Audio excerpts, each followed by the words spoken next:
You know, kids look at things completely different. He was more concerned about missing Christmas than he was of dying. You know, for us, it's completely ridiculous. Not for them, you know. They haven't fathomed yet what dying really is all about, you know. So when I got there, my job was to make sure that he got Christmas, you know. And that's got to be happy and it's got to be a fun time, you know. Hard to do when your family members are just, they're in a bad way right now, you know. And to try to tell him, look, I got to be the happy guy. I got to be the guy that goes in there and makes him feel like he's number one and all that kind of stuff. Now, if you're going to lose it, you know, excuse me, he says, please step out of the room, you know, go out in the hallway and cry or whatever, you know. Afterwards, I'll sit out there, I'll cry with you, you know, but I can't have you doing that here, you know. So if you think you're going to lose it, just leave the room, you know. But until then, you're fine, you know. So I walk in there, and the mother had given me a gift to give to him, something he was always wanting, Paw Patrols, you know. So I walk in, and he is just kind of looking like he's about ready to fall asleep. He's just so tired and drained, you know. And I turned around and looked, and there was nobody else in the room with me. They all stayed in the hallway, you know. Now, and as you know, in ICUs, you don't have much doors. You don't have walls. You have glass. So everybody can see what's going on, you know.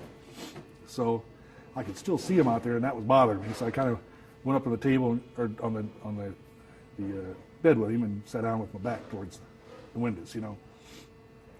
And all he can do is you have to start off with that jolly voice, you know, that kind of stuff, you know. Since, you know, what's this I hear you're going to be missing Christmas this year?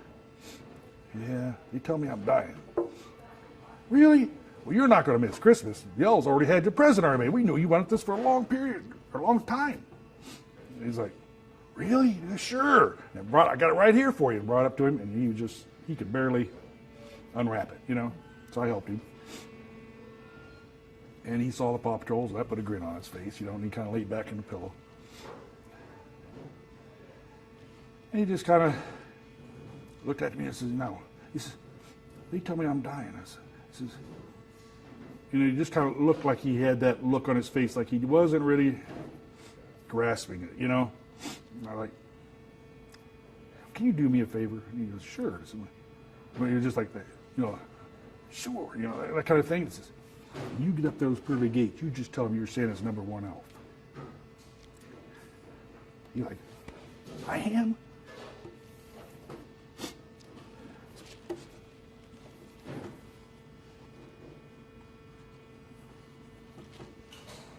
You sure are.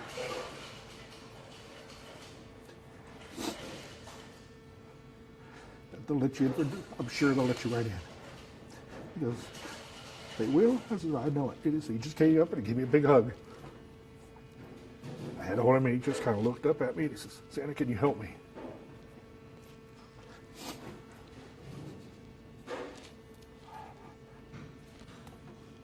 And that's when he passed.